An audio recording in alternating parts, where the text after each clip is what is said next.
If the universe had not been made, astrophysicist John O'Keefe said, with the most exacting precision, we would never have come into existence. And we came into existence by special direct creation, as we learn in all these lessons. It is my view, he said, that these circumstances indicate the universe was created for man to live in. And it was. So then finally, God made man in his image, and here we are. Physicist Robin Collins said, gravity is fine-tuned to one part n. Now remember, we're all made of cells that are made of molecules, that are made of atoms. Electrons are whirling around the nucleus in those atoms.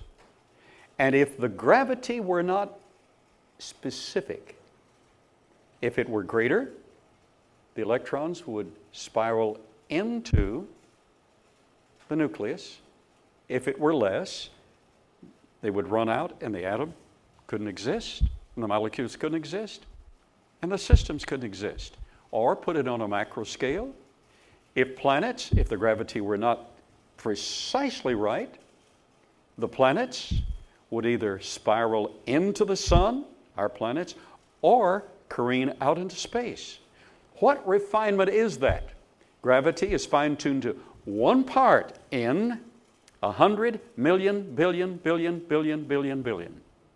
It's the one with 53 zeros after it. Wow, one part in that.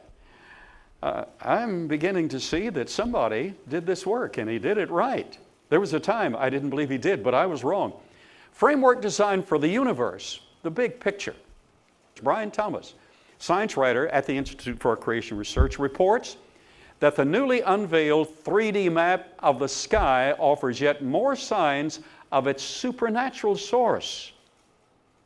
If we got here by Big Bang, everything should be homogeneous, should equal out. Well, let's see what it really is. The first results from the three-dimensional maps of sections of the sky showed unforeseen megastructures. Wow! Clusters. So it's not homogeneous.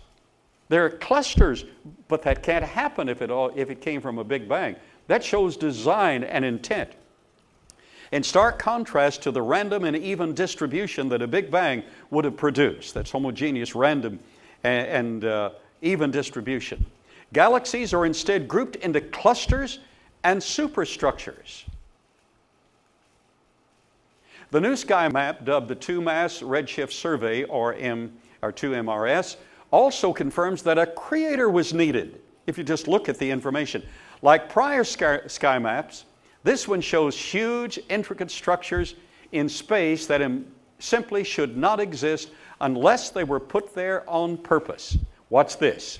The original sky map showed the galaxies distributed in superclusters of bubbles and shells.